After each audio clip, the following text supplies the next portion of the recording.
dipersembahkan oleh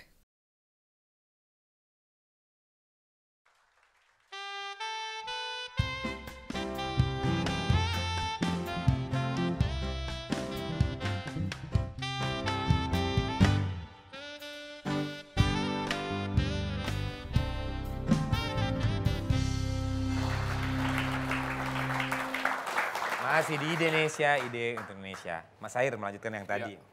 Tadi kan ada yang datang itu bisa juga memerah susu Iya, langsung, iya. lalu juga bisa Panen sayur. panen sayur, lalu juga coba mungkin dikonsumsi di sana langsung ya. Iya. Nah itu asal muasalnya itu gimana idenya tuh bisa, oh kita buat ini aja konsepnya, apakah memang dari tim gitu atau memang dari proses pembuatan labirin itu memang udah direncanakan seperti itu.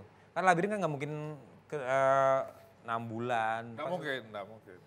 Pasti agak lama kan, berapa lama tuh?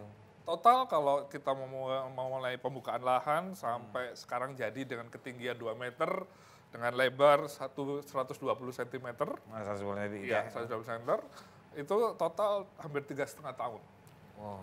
Jadi memang kalau nggak telaten, nggak dasarnya cinta dengan pekerjaan, nggak akan jadi tuh labirin gitu. Kenapa? Karena kita nanam nggak langsung jadi, Mas Yofi, begitu. Pernah kita gagal karena serangan hama, tanaman itu mati dulu. Kita bongkar, tanam lagi begitu. Makanya kenapa butuh waktu 3,5 tahun. Nah, kalau ada beberapa lokasi yang sekarang ingin meniru lokasi kita, tapi menanamnya langsung dari bibit yang tinggi, itu memang kesannya cepat, karena memang pengennya cuma instan begitu. Tapi hasilnya tidak maksimal karena sebenarnya labirin karena kita miss itu tadi. Kalau teman-teman melihat namanya maze runner, film maze runner, itu kan namanya harus bentuknya simetris, tidak mengetahui jalan masuknya atau jalan keluarnya lewat yang mana. Tapi kalau bolong di bawah sebenarnya kan kita bisa melihat, oh jalannya ke sana. Gitu. Makanya kita menanam mulai dari 15 cm sejak awal. Oh jadi padat sekali ya? Padat sekali. Jadi dirawat, dipotong, akhirnya cabangnya makin bertambah, akhirnya mulai dari 15 cm sampai sekarang 2 meter. Makanya kita selalu optimis, seberapa banyak pun wisata buatan yang muncul, wisata alam tetap akan ada. Begitu. Oh, jadi semangat itu ya luar biasa. Itu yang kita lakukan. Nah ini yang menarik dari tempat yang ada labirin, lalu juga wisata alam, ini kita memang Indonesia ini perlu berbangga hati. Karena kalau kita jangankan jauh-jauh lah, ke Singapura gitu. Tempat mereka buat secara sintetis, tapi pura-pura pohon-pohonan gitu. Itu memang indah, tapi rasanya tetap tidak seindah yang asli. Jadi mungkin ini perlu kita jaga terus ya semangatnya. Dan di sana kalau boleh tahu nih, rata-rata per hari atau per bulan jumlah yang datang? Kalau kita hitung hampir setahun itu 500 juta lebih. Hampir 600.000 pengunjungnya. Jadi kalau di rata-rata tiap hari sekitar 2.000-an. 2.000-an sehari ada ya. Dan akhir-akhir ini labirin juga tidak hanya dinikmati wisatawan Nusantara aja. Sejak 2016 kemarin udah banyak dari Malaysia, Singapura, Thailand itu datang hanya ke Cobarono hanya untuk menikmati labirin kita. Oke. Karena nggak ada di sananya. Di sana pasti ya. Nggak ada. Nah, kalau balik ke Kang Taufik kan udah banyak yang dilakukan oleh Sang Ujo ya. Kira-kira ke depan apa yang akan dilakukan oleh Sang Ujo? Itu Pak Kang Novi, jadi kita ingin punya kawasan yang seperti teman-teman di sini yang lebih luas untuk alamnya. Jadi kalau kita sebulan saja memproduksi 5.000 angklung, itu berarti kita butuh berapa pohon bambu.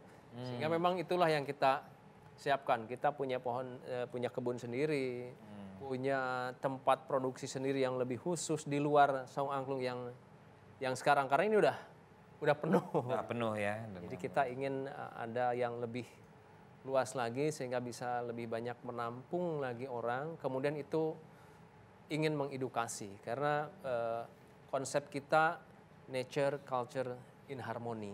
Wow, luar biasa. Semoga harapan dari Kang Taufik dan seluruh tim dari Sang Ujo tercapai. Amin. Dan kalau dari Mas James, apa harapan ke depannya dari Taman Nusa? Kami punya bangunan, kami punya aktivis kebudayaan. Semua itu adalah cara awal untuk mengajak generasi muda mencintai kembali kebudayaannya. Karena kita perlu identitas. Kalau kita tidak mencintai kebudayaan kita tidak punya identitas. Luar biasa pesan dari Mas James tentu menjadi penyemangat kita untuk lebih mencintai budaya kita. Nah dari Mas Sahir terakhir. Ya, jadi kita memang karena selaku pelaku wisata, kita tetap dituntut untuk selalu berkreasi. Tapi karena kita wisata alam, jadi kita tetap harus selalu berkreasi, membuat suatu wahana apapun, tapi tetap basisnya dari alam itu sendiri. Jadi harus ada keseimbangan ya. Harus ada keseimbangan. Dan pemirsa, dengan demikian kita lihat bagaimana kecintaan dari Mas James, Mas Sahir, juga Kang Taufik terhadap budaya Indonesia, lingkungan, dan tempat mereka berkarya. Semoga ini menjadi inspirasi untuk kita untuk lebih mencintai budaya kita. Akhirnya saya Yofi Widianto undur diri, cinta budaya, cinta Indonesia.